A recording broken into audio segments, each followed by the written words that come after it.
Going on, Nerd Nation? Looks like we're a little short tonight, but you know what? It's okay. It's just John and me. Ken is recovering from an accident where he couldn't see where he was going at the new Rangers Park the other night, so his knee is not working very well, and he's got it propped up.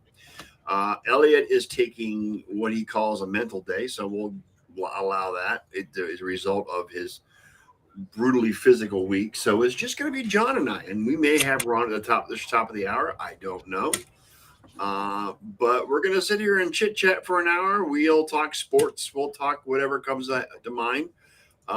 There's been a great buzz on the internets about a certain science fiction show that we want to discuss, and Yeah, when it's just you and I, man, it's just bullshit, dude. For an hour, we're not following the traditional script. We're not following the script. I mean, there is. Yeah. I mean, we can talk. I mean, I don't know if you've seen Mandalorian. I don't know if you've seen all those episodes as well. I haven't. I refuse to spend a dime on Disney. I hear you. Okay, all right. Well, but we can talk. We can talk Picard. We can talk. A little bit of sports. Your Oilers are. The show's going to end when the Oilers start Game 4 this week, or is it Game 3? I'm not sure. Yeah, it's Game 4. Game 4. They're down 2-1 to the Kings. What's going on with that, John? Come on, Oilers are. The best team in the West, as far as I'm concerned. And they're down 3-1 to the Kings. So what's going on with that?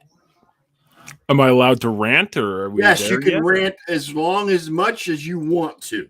Yeah, the gloves are off. Knock yourself out. It's just you and me. Let's do this. We got Mike. Mike's here, man. Our resident Dolphins fan. Oh, really? Right. Mm-hmm. Yeah, it's on Facebook.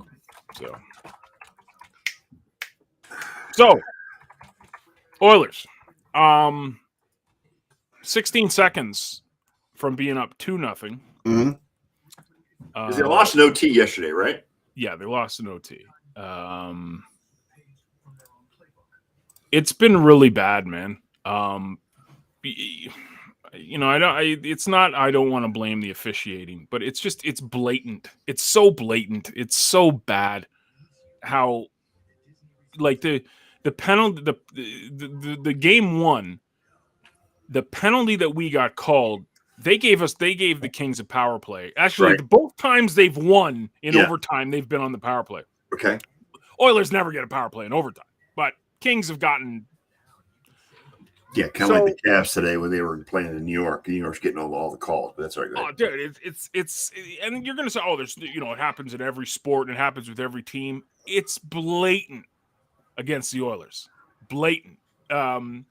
Warren Fogle, one of the forwards of the Oilers, got tripped up, got interfered with 10 seconds before they called a penalty on Vincent Desharnais.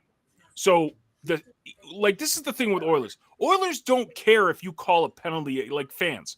Don't care if you call a penalty against the Oilers. Just if you're going to call the penalty on us, call it on the other team too. Like the exact same play. Call both ways, right? Right. Call. Keep it even. Keep it fair. Like not even. Like if they are in a penalty, give them that. It's been bad, man. I mean, the Friday thing, I didn't even watch it because I was just so disgusted. So I don't know, man. I mean, the Oilers, like everyone was like, oh, well, we're gonna run the West. I'm like, I don't want to play the Kings in the first round. Like, it's the last team I want to face. Yeah, I don't want anything to do with the Kings because they're a gritty team, and they're not like they don't have superstars. They've just got a really good team, and that's the worst type of team you want to play in the playoffs. So I don't know, man. I don't know what to say. I'm a little disappointed that we should be up 3-0, but now we're trailing 2-1. If we lose this game, it's I don't know what it is, man. It's I'm of the same opinion with the Bolts. I didn't want to play the Maple Leafs in the first round either, because they obviously the team they've got this year has been better than most teams in the last few years for Toronto. And they played the Lightning hard all season long. And Lightning come in and they lose in overtime to the Leafs last night. Yeah. And now they're down 2-1. They've lost home ice. It's back to Toronto. And I'm just, they're just, this team is not as strong as I would like them to be at this point. And Stamkos and Matthews got into it last night. They were fighting on the ice last night.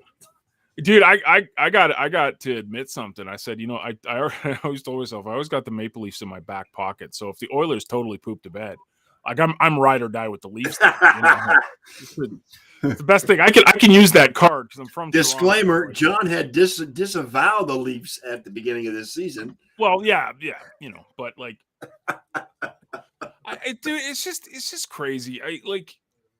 I don't know what it is. It's like Canadian teams just have a hex on them.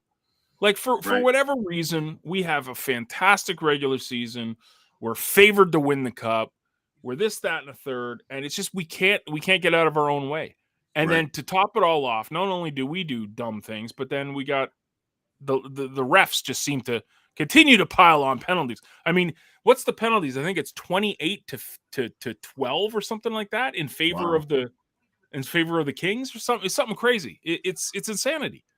And I'm just blown away that and then, but if you say this, you're a whiner. If you're complaining, you're just a fanboy and what do you do? So I don't know, dude. I mean, tonight's a big game. If they lose down 3-1 going back to Edmonton, they might win game 5 then, but I don't know. I have no idea, man. So and the playoffs aren't exactly panning out like everybody thought it would either. I mean, you look at the Colorado series, you look at the Boston series, and I mean, it's just it's a toss up at this point. So that's what makes NHL hockey so good. Oh, is the unexpected things. Anything can happen once the playoffs start, and that's what makes hockey so great. That's the truth, man. Yeah. Like you can be a team that's favored in the NHL playoffs, but that really doesn't mean a lot. Well, go back again to the thing that you guys always give me shit for is the Columbus Tampa series when they won the President's Cup. Doesn't mean a thing. And Columbus won 4-0 in that series. So, hockey playoffs are the most unpredictable series of all of the major 4 sports that we discuss on this show. Oh, completely. I mean, and that's what makes NHL the playoffs so much fun to watch, is you just don't know what's going to happen, and that's great. The things that this is the scariest thing in the NHL playoffs is going against a hot goalie. When a goalie gets hot during this time of year, right, that usually translates into playoff success. Right. Like think of any goalie that's ever won a Stanley Cup. It's usually they got really hot. So, obviously our guy hasn't been very hot. Well, I said that the big cat Vasilevsky has not been himself either going into the playoffs. So, it is what it is. It is what it is. So, I mean, you know what? And whatever happens. You just got to sit back as a fan and go, it wasn't our year. You know what I'm saying? Yeah, that's it, dude. I mean, the only saving grace, it's so funny because this is a good transition. The only saving grace to me is I have 2 things. If the Oilers poop to bed, I'm going to have to hear it all the off Leafs. Season. I'll hear it all off season. Oh, they choked in the playoffs. McDavid can't do anything. He's only a regular. You'll hear all that crap. Right. Whatever. But I can always fall back to the Leafs, right? So I have the Leafs. If that is hopefully the Leafs do good and beat Tampa, but that's definitely not a given. Right. But I have the NFL draft coming up, man. This it's week. Your Christmas, brother. It's Christmas, so yes. Wednesday night you'll be watching Draft Day. Draft Day is on Wednesday night. Yep. Yeah, I'll definitely be watching Draft Day on Wednesday night. It always makes me smile when Sonny Weaver Jr. gets a call from Buffalo in the movie. I always like that. I hope things like that happen this week. I really hope. Well, draft day is like the perfect scenario for the NFL draft. I mean, everything that goes on in that movie is like the perfect scenario that you couldn't. I mean, they wrote a script, but you can't write a script about if that were to happen. You know, in real life. The best thing is the Jacksonville Jaguars are the patsies, right? Yeah, I know, like right? Totally are the patsies in the show. Right? That's great. Gotta love it. Speaking of the NFL, there was a major happening this week. The NFL has suspended 5 players for violations of the league's gambling policy, including 4 members of the Detroit Lions. And that would be Jameson Williams is the biggest name in this group because he only got 6 games, right? Right. Well, he went down to injury and didn't really play much last year at all. But he was supposed to be, on a comeback trail to have a breakout season for the Lions. But yes, he's been suspended for 6 games, along with Commanders defensive end Shakatoni.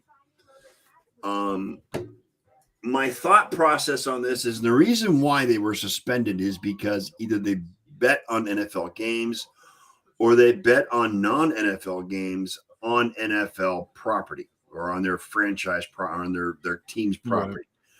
Right. Whether it be at the facility, on a plane, a hotel, whatever. Right. Those players that did not bet on NFL games are the ones that got the 6 games, whereas there were 2 other players in that group of 5 that bet on NFL games. Do you feel there is a hypocrisy with the NFL because they have teamed up with all of these gambling sites? Well, this show is brought to you by FanDuel. Right. The draft, I'm sure, will be brought to you by DraftKings. Mm-hmm. I mean, and this is the thing. Look, okay, this is. I'm getting on my soapbox here about the agents. The agents should again tell these kids that they for 10 years, mind your P's and Q's, right? Mind your P's and Q's for a decade, dude. Yes. If you're lucky, you'll get 5 to 7 years of a career. You can set your family up for life. Yes. Set yourself up for life. So for the next, let's say, decade, just be a model citizen. Now, a lot easier said than done when a kid is 22 and all of a sudden he's got a Lamborghini in his driveway. And he's got all this money in his bank account to play with, and he just wants to go crazy. Right. Pardon the a lot easier said than done. My boy Groot wanted some attention. So. No, it's okay. It's all right. I pet a cat today. You pet a cat today? There was a cat in the store that me and my wife were at. It was just like one of the family owned the store, and they owned the cat. And the cat was there. I gave it a pet. Yeah. So. Wow. I mean, we're thinking of getting barn cats, though. Really? So, well, that's to get rid of the rodents, I'm sure. Well, that's the big reason. I mean, this is, dude, again, the soapbox is a lot easier said than done, but this is why I think there should be some type of personal development and leadership courses these draft picks should go through. Like before they sign contracts, before they get an agent, they should go through some type of not education. I wouldn't say education. Some kind of training or some, just a way to say and just to sit them down and say, listen, you're young, you're going to get a ton of money. You're going to get a ton of publicity. You're going to get a ton of love. Don't let it go to your head for the next 5 to 10 years. Just be a model citizen, collect your paychecks, do your job really well, smile for the camera. Yeah, and I feel that the NFL should bring in former players who went through some challenges that made the mistakes. Guys like Art Schlichter, who had a bad gambling problem when he came up out of Ohio State. Michael Vick could be a good vocal advocate as well. Mm-hmm. A lot of these ex-players that went through some shit and they made some bad decisions and can relate the ramifications of making those bad decisions to the rookies, and to these players. Yeah, a life coach. That's a good description, Brett. Thank you.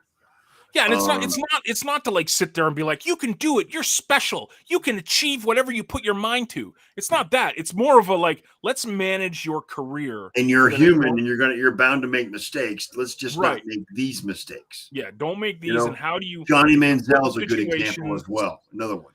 And again, easier said than done. I mean, I remember when I was, Mr. Successful online, and I had more money than I knew what to do with at that time. And when you have that and you have yes men in your ear everywhere, it's very, very easy to believe your own hype. Correct. So a lot easier said than done. So I don't fault the kid. This is where I put it on the end. Now I know we're all adults, and even these guys, even though they're young, they should take responsibility. But the NFL is a machine that doesn't care about these kids. They care about the product on the field. And if DraftKings and FanDuel and whatever gambling site is going to pay for the product on the field. And the MGM's another big one, yes. MGM, they don't care. They don't care what it does to the kids, what it does to they don't care. They have this book of rules, and they don't think about the ramifications of putting kids in that situation. And dude, I don't know if there's an easy answer for this, because I see it from all sides. I see it where it's like, I fault the kids for not making the right decision, but I fault the agents for not, I fault the teams for not getting like a life coach, like Brett said. I fault the NFL for surrounding them with all this stuff. I don't know if there's an answer, a solution to it. Right. You kind of just cross your fingers and hope. Yeah, these vets, Well, Josh Gordon, another good example. Josh Gordon and imagine the career Josh Gordon could have had he not gotten busted. Ridiculous. Then again, I also say the NFL's rules on marijuana are ancient and out of touch with today's society too. But what is performance enhancing? No. Yeah, no, and the NBA has already approved that they're going to drop the marijuana check from its drug testing. So I mean, it's because nobody's more out of the closet pot smokers than NBA players, but Josh Gordon's potential was so high, he could have been a top 10 receiver in the NFL. Oh, for sure. Not for his troubles. You know what I'm saying?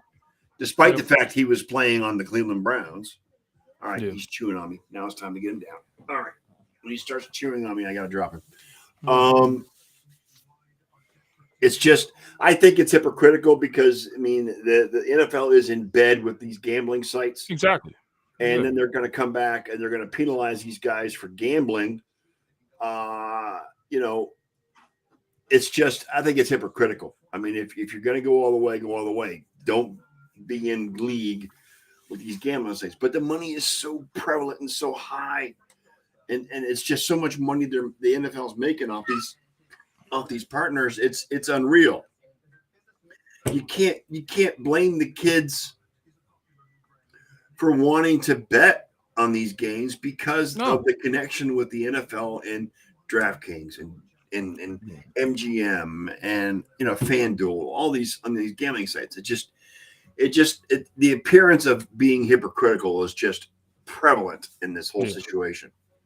Yeah, it's ridiculous. But I don't think anyone wins in this. I don't think the NFL wins. I don't think the kids win. I don't think the teams win. Right. It's dumb. But they have these rules. These five guys are now done for pretty much the whole season.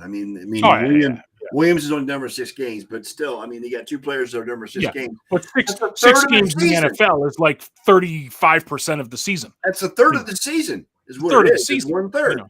It's 18 weeks. So it's a third of the whole season that they're done. Yeah. So it is. And a kid like Jameson Williams, this is going to be his second year. Right. He needs reps, man. Right. He needs reps. He doesn't need to be sitting on the sideline. He needs reps. So I agree. Yeah. It's crazy, man. It truly is a crazy situation, but what can you do, right? What can you do? Yep. Couple other notes. There's still no movement on the Aaron Rodgers situation. That's a sideshow of its own. I love it. If Aaron Rodgers does show up to New Jersey, I hope that they mortgage their future for him. I hope they give Green Bay like 7 first-round draft picks just for that 1 or 2 years that he'll be there. That's what. There's also rumors that the San Francisco talks are ramping up too. So who knows? I mean, I don't foresee Green Bay trading Rodgers to San Francisco, one of their most heated rivals in the NFC. No, you never know, dude. I mean, NFL does interesting deals between teams, man. Brett makes a comment about Derrick Henry going to the Philly. You know what? Tennessee's gonna give up is gonna make sure they give up a lot if that happens. I don't think it's gonna happen. I think Derrick Henry stays in Tennessee, to be honest. I don't see markets for running backs. Like, I just don't see it. Like, what the money Derrick Henry would command. No. Well, the age of the running back of the 80s and 90s is actually going away. It's more of a passing league now. It's getting closer to the CFL than anything else as far as the NFL is concerned. Yeah. You know, the only difference is that the CFL only has 3 downs, whereas the NFL has 4. But the NFL has become a passing league, and quarterbacks are more valuable. Wide receivers are more valuable than running backs are right now. What do you make of the whole Lamar Jackson situation? I never really got your. I know you don't care because it's Baltimore and you don't like Baltimore. It's not that I don't care. I think, and this is the thing. Like, I wish I could blame this on the agent, but he has none. He doesn't have an agent, right? And then that's his first mistake, because he doesn't have an agent. I think he should have an agent. He got that offer from Baltimore, and it's like on par with what Jalen Hurts got. He should have taken that deal. Like this whole idea that you're going to have a fully guaranteed contract because, no offense, Cleveland decided to blow. Right, and again, we talked about that last week with Derek. Is that the whole contract with Deshaun Watson screwed the pooch for Lamar Jackson, because now he wants what Deshaun Watson got, and he's not going to get it. No, it's what's crazy to me now, and this is, when the deal was done, it was just like, oh my gosh, that's huge. But now you're looking at the deals. The Patrick Mahomes and Josh Allen deals look like steals. Correct. Like absolute So shout out to the Kansas City Chiefs, even though it pains me to say that, as well as the Buffalo Bills for seeing this market that was coming years before it happened. Yeah. So, but now when you come again with these contracts and for Josh and Patrick Mahomes, But see, Patrick and Josh, I think, are of a different breed. I think Patrick and Josh are of that Tom Brady. They will take a hometown discount to get better players around them. Is what you're saying? Yes, totally. I totally see Patrick Mahomes and guys like Josh Allen just saying, hey, I just want to win championships. Yeah, and to do that. And you look at what Josh Allen specifically has made $85 million with this new contract already. And Lamar Jackson has only banked about $32 or $33 million in his first 5 or 6 years in the league. So Josh has made his money. He doesn't have to worry about the big contract when this one ends. So Lamar doesn't have an agent, but he's got his family in his head. He's got his mom is negotiating. Apparently, him and his mom are in cahoots as far as negotiating. So dude, this kills me. He's another one of those guys that have a bunch of yes men around him, and they do whatever he wants. Yeah, and I'm like this huge Lamar Jackson fan, and Brett, we're just bringing along different topics. I love it. I love it. Keep it coming, Brett. Deal. Fantastic. Keeping the conversation going, Brett. I love it. I like it. Good job, Brett. Yeah, no, a great deal. Love it. I've always been an Allen Robinson fan. I think he's great. I think he languished in Chicago as well as in Jacksonville. But LA too. LA was solid in LA too. Yeah, but it's great. It's a great deal for the Steelers. And I hate it because I know he's how great a receiver he is, and I'm a Browns fan, so I can't stand it. What's that, sorry? I said, and I can't stand it because he went to the Steelers, and I'm a Browns fan, so it just makes me even feel worse. Yeah. I love it. I think But then again, the Steelers really don't have a decent quarterback right now because Ben's been retired, and I don't care. I'm not a big fan of their quarterback. So, What's that quarterback? What's that guy again? What's his name? Oh Kenny? God, you maybe looked for it, didn't you? God damn it, John. Kenny something? What is Kenny Pickett. Thank you very much. Kenny Pickett. That's it. I knew it was Kenny. Kenny Pickett out of Pitt. And then George Pickens is his. Yeah. George Pickens is his receiver. Yes. Yeah. Pickett the Pickens was the fun. Pickett the Pickens was the big thing. Now it's going to be a Pickett to Allen Robinson. So, and of course they've got Mitchell. Is it Mitchell Trubisky or is it? Yeah, I don't think he's. Is it Trubisky or Minshew who's in? I think Minshew's in Philadelphia okay, anyway. But yeah, I don't think. I mean, Kenny Pickett is supposedly the guy in Pittsburgh, and yeah, I know I'm not high on Kenny Pickett. He didn't show me anything last year, so I mean, but it's just. I mean, Allen Robinson got a good deal with Pittsburgh. He's gonna get a lot of looks, a lot of carries, a lot of looks and throws. So I mean, he's going to be the guy there. The Bucks are going with Baker Mayfield,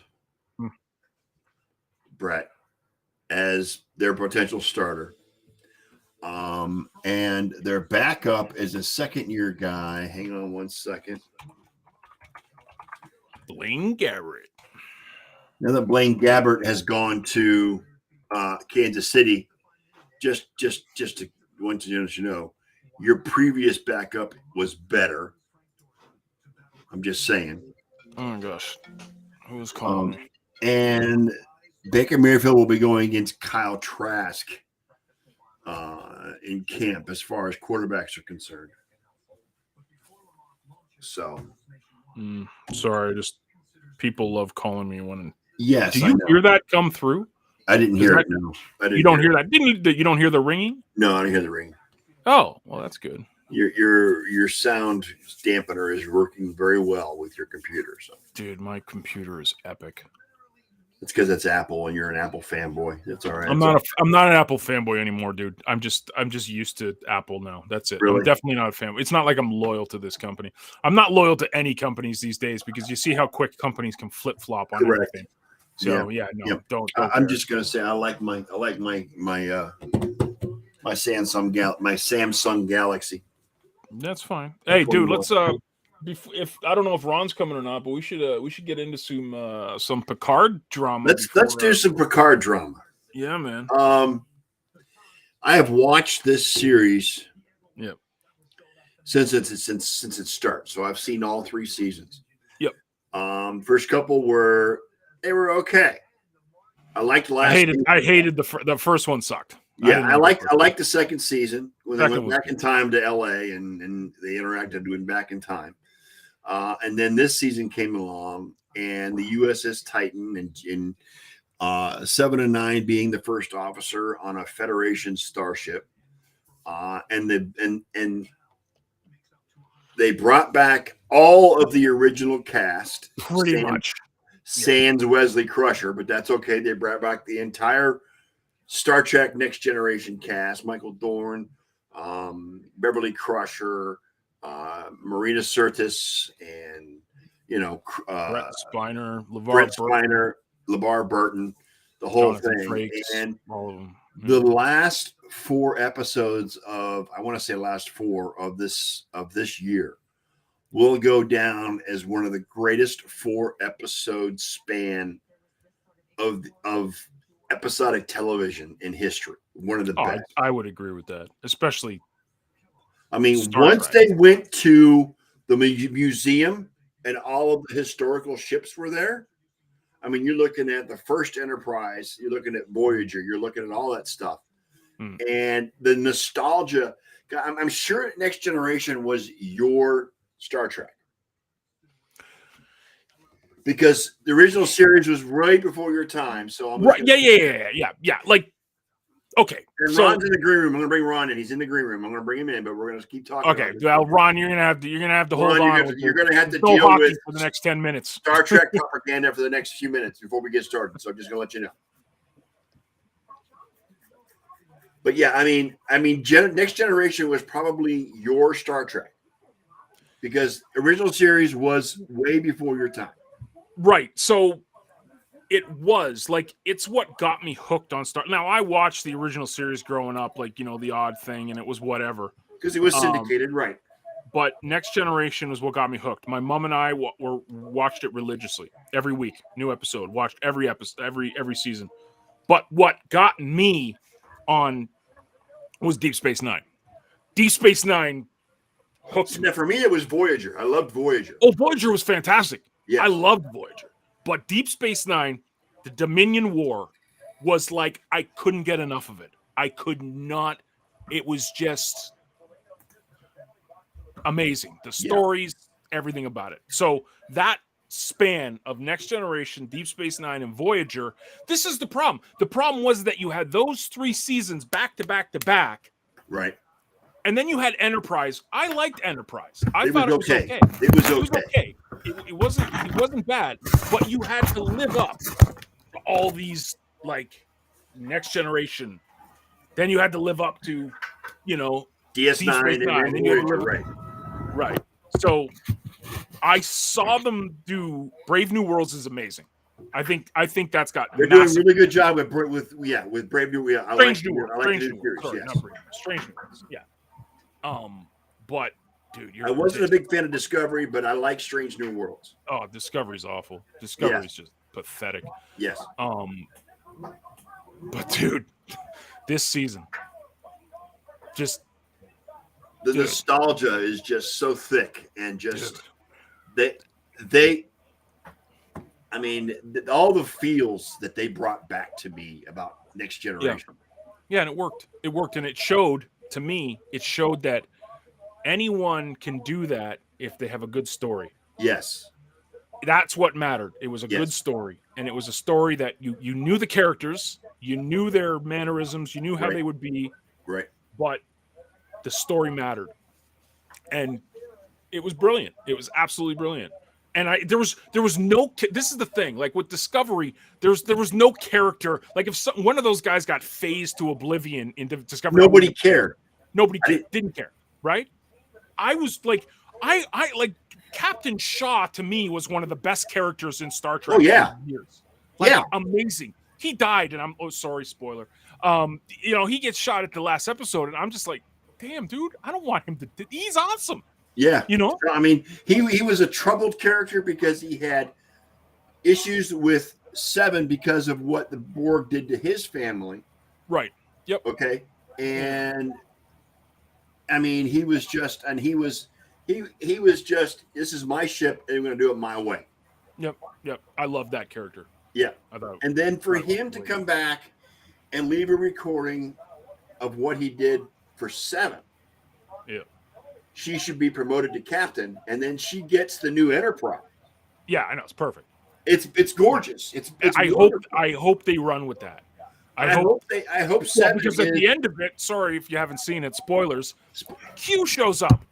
Like, are you kidding me? Yeah, at the end, Q shows up and goes after Picard's son. So I'm like, okay, John Delancey, how you doing? Good to see you. Dude, I was just like, when that happened, I was just like, oh my gosh, that's the perfect ending. Like the way to end it and just want more. And the fans are calling it Star Trek Legacy. Yeah. Okay. But I mean, it was just so good to see that whole crew together again and in one last hurrah. It really was. Yeah. Yeah. They're all in good. I mean, Patrick Stewart looks a little aged. But generally, he's almost 80 years old now. I mean, I know. But it's funny. You think like he was my age doing Enterprise. He was in his 40s, yes, doing Next Generation. Like, I thought he was in his 60s doing Enterprise. No, Next Generation. So anyway. He was in his 40s at that time. I would have loved. Characters are now in their 60s and 70s, and you don't realize how much time has passed. It's been 30 years. I know. I the only thing, because they added a lot of Voyager nostalgia. Tuvok was in it, right? If they would have put like Cisco in it, that would have been great, right? Or even brought Janeway back, but they did bring back Tuvok, which was really good. They brought Tuvok, but like that would have been sweet if they had some DS9 characters. Yes, I guess Worf kind of is a DS9 character. Worf was DS9, yes. But like, if Dax would have shown up or something, or Julian Bashir, or even the engineer, what's his name? Cole Meany is the actor. yeah, Cole Meany, yeah. O'Brien, right? Yeah. Like that would have been like priceless. But anyways, can't complain. Anyways, hi Ron. Sorry. Hi Ron. How you Hello. No, yeah, I'm doing good. You guys? doing well. super nerd stuff, man. Super nerd stuff, yes. Nice. Yeah, man. So much for your prediction of a 4-game sweep with the Boston Bruins. Well, yeah, I mean, heading into game number 4, now we've had 2 game 4s played today, but heading into game number 4, all 8 series had one team leading 2 games to 1. Right. And really, it's only Carolina, Boston as well, but Carolina that is the upper seed that has that lead and handily. I mean, you look at the Dallas Stars and the Minnesota Wild, it's Minnesota that's up 2-1. You look at Edmonton, Los Angeles, it's LA that's up 2-1. You look at, again, Boston and Florida. It is Boston, so that's the home team there. And Toronto and the Lightning New York got me pulling what hair I have left out. Now, with the Toronto Tampa Bay, I want you to hang tough with that one because I have specific questions I want to ask you, but I don't want to start with Toronto and Tampa Bay. I'm just kind of going through all of this right now. And I mean, the thing is that there's 2 things that I'm trying to touch on here. The first one is that the away team has done what they needed to do in almost all of the series, and that is steal home ice advantage. Right. Now it's the stronger seed team that has to gain that home ice advantage back again in a best of 3 affair or better. You look at Carolina, they're up 3 games to 1. You look at Boston, they're up 3 games to 1. So they're not in that 2-2 situation, but that's essentially the road team in the first 2 games did exactly what they needed to do. Every one of them, except for the New York Islanders, and the New Jersey Devils, rather, got that 1-1 split and stole home ice advantage. The New Jersey Devils, they do pick up a victory yesterday over the New York Rangers. A little bit odd because the New Jersey Devils haven't been scoring very many goals. In 3 games, they've only scored 4 goals. The New York Rangers have had their way with the New Jersey Devils until they showed up at Madison Square Gardens. And then that just turned into a defensive effort. And the goaltender, his name is Schmidt. He played his first game, looked cool as a cucumber yesterday for the New Jersey Devils. I don't know. The New York Rangers will have obviously looked at game tape and they may have some ideas and thoughts moving forward to game number 4, which happens tomorrow in MSG. But that's an interesting series, the Battle of the Hudson, if you will. The New York Rangers up 2 games to none after taking both of the games on the road. New Jersey Devils within 1 after taking game 3 on the road. So is this going to be a road series? Hard to say. The other one that I wanted to talk about real quickly is the Seattle Kraken. Now, Seattle Kraken has done a lot in their first postseason ever. First of all, they beat the defending Stanley Cup champions. They get the 1-game split. They get the home ice advantage heading back home to Seattle. They score the first goal in game number 3. They did go down 3-1 after that, but then they score 2 goals 19 seconds apart to tie the game at 3. And then in the third period, Colorado took over. And I think that Colorado is going to just take over that series from here on out. Right. The other thing I wanted to bring to your guys' attention, and I want to ask John about this too, if he's seeing it. This playoffs seem more vicious, more mean, and have way more fights than I remember in recent years. And I just, to me, it's a little bit of a surprise. And I'm a Canadian. I grew up watching hockey fights at nauseum, because that was really what it was. You think of Don Cherry's hockey or Rock'em Sock'em hockey tapes. Yeah, they were always about the hard hits and the fights and all the rest of it, as much as goals and saves. Well, we talked about it earlier. John and I talked about earlier about the Lightning Leafs series, where you got Austin Matthews and Steven Stamkos. Steven Stamkos fighting each other on the ice. Steven Stamkos won that fight, by the way. But Austin Matthews, that's his first 5-minute major. Yeah. And the thing is those two guys, really, if you look at both teams, the Toronto Maple Leafs had 3 of their top gunners sitting in that penalty box. Tampa Bay had 3. 2 of them were probably their top 2 guys in that penalty box, not just for the 5 minutes, but they have to wait until the next whistle before they can come out. It was over 8 minutes of game time that those star players sat in the penalty box and could not contribute. So the thing that I wanted to ask you, and you're the host of the show. Let's deal with the Tampa Bay Lightning. I want to know your thoughts when you see Morgan Riley and his hit on Braden Point in the corner. At the time, the referees decided to call a 5-minute major, and there's a reason for that. Okay, so if you're not aware, if you call a minor, it's a minor. There's nothing you can do about it. But now in the postseason in the NHL, you can call a 5-minute major, which allows you to be able to review it. And the reason why you're able to review it is because if they determine that it was even more vicious or more intent, then there can be a game misconduct along with a suspension. But what happened yesterday, they determined that it wasn't even a 2-minute minor for boarding. He got 2 minutes for roughing, but that was because of the melee that happened after the hit. So he got nothing for the hit.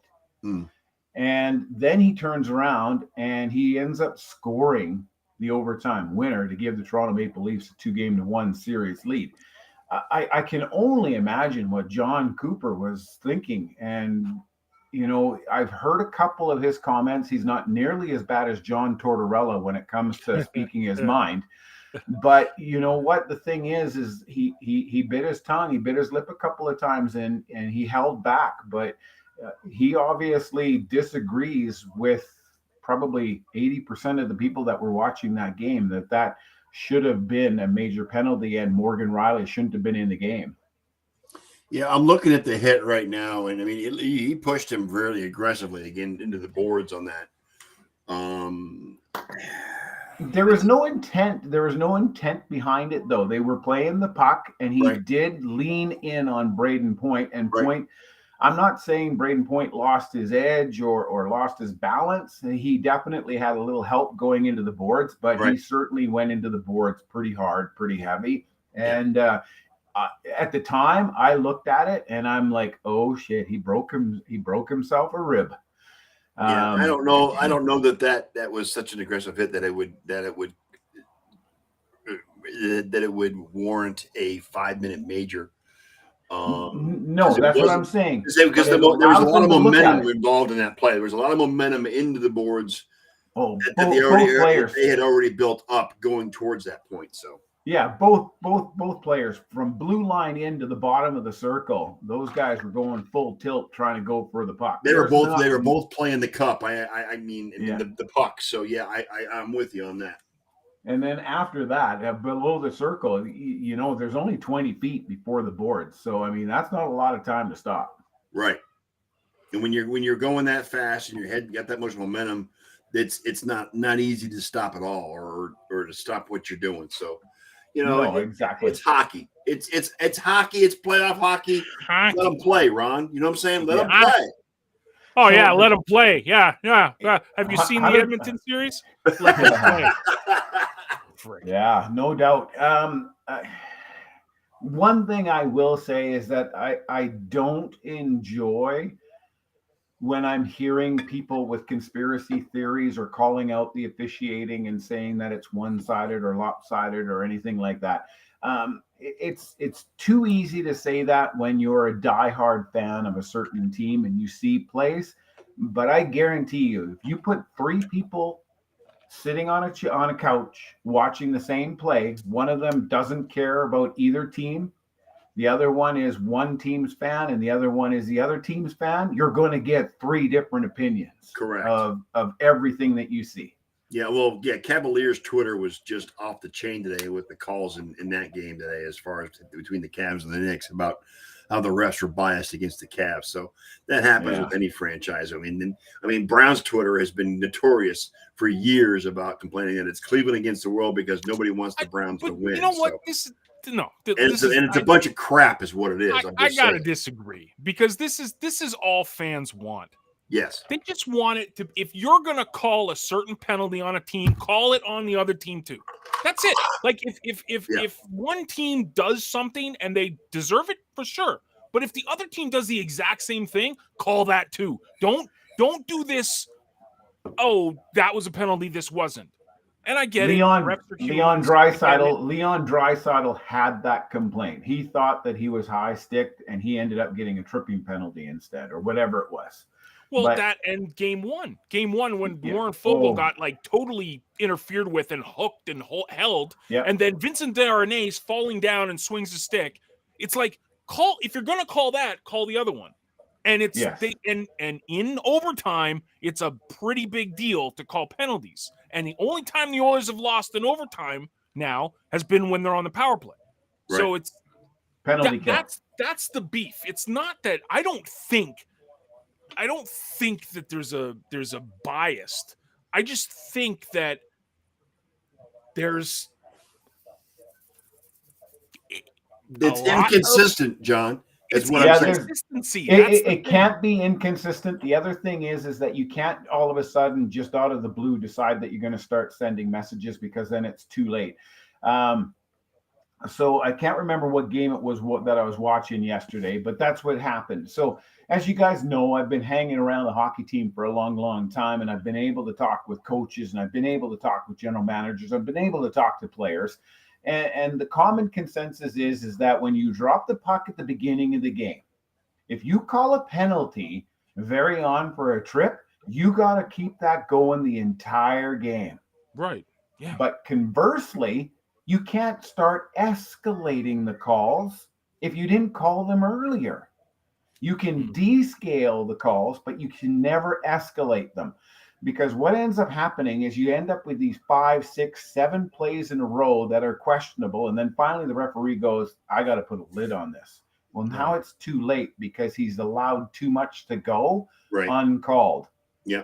So he's allowed the plays to escalate before he's making the calls. He needs to be able to bring them down. He needs to be able to put that lid on a lot sooner. And the way these playoffs are turning out right now, the way these matchups are turning out, I mean, I know that the teams are going to shake hands at the end of each series, but damn, it's going to be tough to shake some hands for the players on the other side. There's been some mean stuff. The Florida-Boston game, I'm going to have to take a look to see who it was, but claiming an MMA move on the ice. The one player, Lomberg, was lying on the other one with his left arm and choking him out. It's wild to see. Like I said, like it's gone to a new level that I haven't seen in a long time, and so it'll just be interesting to see how that all plays out. The other thing that I wanted to talk about is how the underdogs have been outplaying some of the teams that they shouldn't be beating.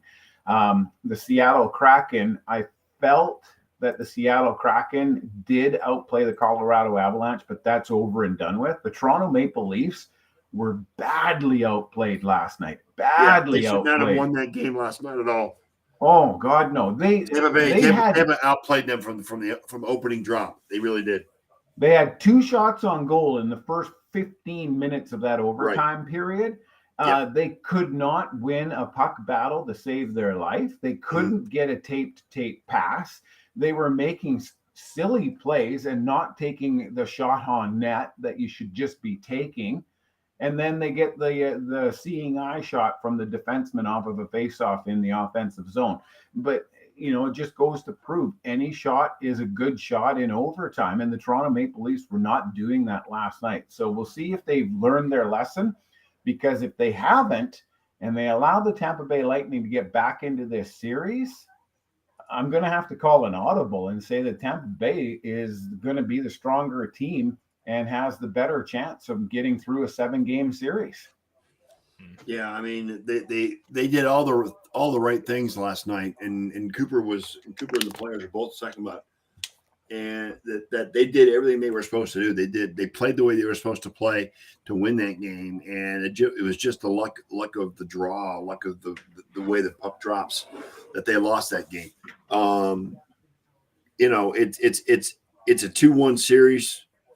Game 4 is tomorrow night.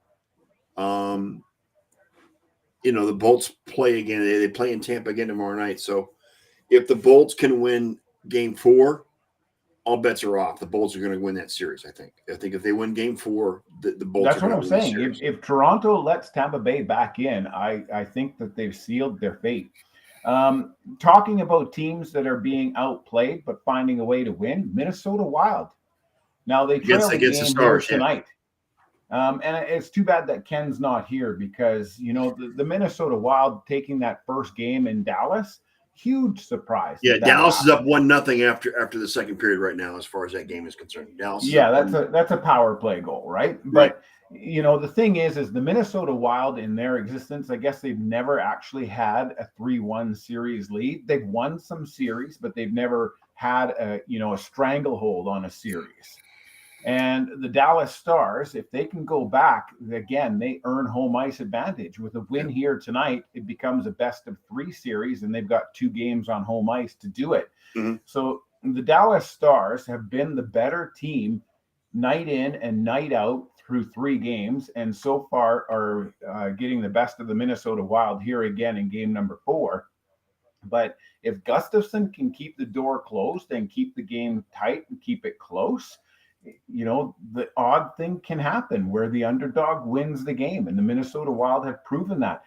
And Toronto's not supposed to be the underdog, but they've been badly outplayed, and they have a 2-1 series lead as well. Right. And Carolina Hurricanes against New York Islanders, perhaps no surprise there. They're up 3-1 in the series now. They won today 5-2. Yeah. And then Boston, of course, won 6-2. So, there's no surprise in either one of those series. Carolina and Boston both were favorites to win that series. With Carolina I picked the New York Islanders, and I know I did, but the Carolina Hurricanes were the upper seed in that one. Yep. New York Islanders just have not been playing what they've been capable of playing with down the stretch. The New York Islanders were on the outside looking in, and they worked themselves into a nice little position as a wild card team coming in. But they are being proven to Carolina Hurricanes are showing them that they played their hardest hockey down the stretch, and they're not doing very well in the postseason. The New Jersey Devils, one of the top scorers in the league, no goals against New York Rangers. New York Rangers scouting staff have done some great work to make sure that they can shut down and defend against the New Jersey Devils. The Boston Bruins. We don't root for any New Jersey teams on this show. Just want to let you know we could care less. The Boston Bruins. You touched on them. The Florida Panthers won 1 game, which they should never have done, and they won it quite handily. And maybe that was just the Boston Bruins licking some wounds because they've had some injured players, and maybe it was just a case of them being a little too overconfident or whatever, and allowed Florida into the series with a 1-1 tie and a season split or a series split in Boston, going back to Florida. That series is done. It's going back. It goes back now. Now it goes back to Boston. I think Boston will do their job, and I think they'll win Game 5. I really do. Yeah, exactly. So now over in the West, the Winnipeg Jets and the Vegas Golden Knights. The Winnipeg Jets, I don't know. I just don't think that they've got what it takes. Connor Hellebuyck is he's one of the best goaltenders. They're counting on him to be able to steal a win. You need to be able to, score your own wins if you want to put it that way. So it'll be interesting to see what comes with the next game in Winnipeg, which is tomorrow night. Vegas Golden Knights up 2-1 in that series against the Winnipeg Jets. That arena is raucous. Now, yesterday, the Vegas Golden Knights did have a 4-1 lead heading into the third period. Winnipeg chipped away at it and got a couple of goals, including one in the final minute to tie the game. Right. But Vegas comes away with an overtime victory on perhaps a little bit of an ugly play. But when you look at it, the defenseman made a huge mistake. He didn't go off the wall. He didn't try to clear the zone. He was trying to go for a tape-to-tape pass by passing it virtually up the middle. It goes off of a skate of an offensive player off a Vegas Golden Knight, and then right into the slot, onto the stick, and into the back of the net. And that's a tough one to see, but you know what? That's a junior mistake. That's not a pro-level hockey play. It should have been off the glass and out of the zone. That essentially leaves the Edmonton Oilers and the Los Angeles Kings. And I don't think that the Edmonton Oilers are licking wounds or anything like that, but no question that they're feeling a little bit of a sting after losing that game in overtime to the Los Angeles Kings. 2 of the 3 games going to overtime, Edmonton needs to come out like they did in game number 2, and they need to be able to score big goals and often and put LA on their heels. You give LA, if you open up that door, if you allow the team to stay in it for longer than they should, then this is what ends up happening. It's kind of that old adage that you always hear in UFC fighting. You never leave it up to the officials. Never leave it up to the decision maker. Never leave it to overtime, because a weird play can end up with the puck in the back of your own net and you're down 2-1. And that's kind of what happened to the Edmonton Oilers. They need to take this game so they can reclaim home ice advantage heading back to Edmonton for game number 5. I don't think John should be concerned right now at this point. I know he doesn't want to. I know he made mention earlier before you got here that he doesn't want to play. He doesn't want the Oilers to play the Kings in the first round. But this is what we have. This is where we are. Yeah. But as long as you've got Draisaitl and Connor McDavid on your side, it's something's bound to happen where those two just take over a game and just blow them out. I don't think John, you should be too concerned at this point, being down 2-1. Dude, because it's Edmonton, brother. It's Edmonton. I'm 4 days away from the NFL draft. I'm good. I'm not too worried about I got my backup plan. Yeah, Ron, the NFL draft is John's Christmas day. Just to give you a heads up, that's his Christmas day is the NFL draft. And I could care less this year because the Browns don't have a first-round draft pick. So I'm just going to be an interested observer at this point, because we are doing a Thursday night show of the NFL draft. And I'm just going to sit back and enjoy the show is all I'm going to do. Yeah. No. Obviously, the draft is always a big deal. I mean, just real quickly, there's still lots of conversations going on about the upcoming NHL draft. May 8th is when they determine who gets first pick overall. Top or bottom 5 teams really are the ones that have the only shot and opportunity of being able to get that first overall pick. So is that kid that we've been talking about? That kid we've been talking about, is he going to be the first overall pick? Oh yeah. Connor Bedard is still labeled as number 1. Yes. I mean, he's the second. Supposedly, he's the second coming of Connor McDavid. So we'll see. Well, they're calling him, the next generational player. Really? Generational players. It's too small.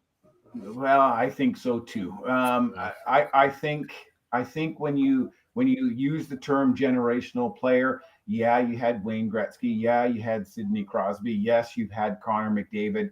No to Austin Matthews, and perhaps no for the same reason that Connor Bedard. They're not generational players. They're good players without question, but they're not generational players. Yeah, I'll bring this home for you, Scott. Martin St. Louis. Yes. Legendary player. Yes. Right? Is he a top 5 NHL player of all time? No. So no. He's a Hall of Famer. He is a Hall of Famer. Sure. You can be of smaller stature and be really, really good, but I don't know. Yeah, in a league where you've got people that are still playing like Alexander Ovechkin. I mean, love to hate him, hate to love him, whatever. The thing is that he is big. He's got a huge shot. He's a Yep. good playmaker. He wants to win. He loves the score, but you know what? He'll take your head off too if you give him the opportunity. Yes, he will. Now, is Bedard going to languish in the minors before he gets No. called up, or is he going to play right away?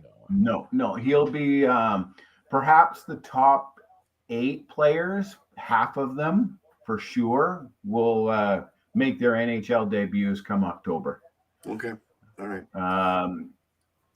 There will be obviously lots of first-round picks that will stay either with the AHL team or stay with their junior teams in the Western Hockey League or in Europe or the Ontario Hockey League, if you will. Yeah. They're Connor Bedard's not one of them. Connor Bedard's done his junior career. He is going to be in the NHL next year, whether he's with the Anaheim Ducks or whether he's with the Montreal Canadiens or the Chicago Blackhawks or whoever.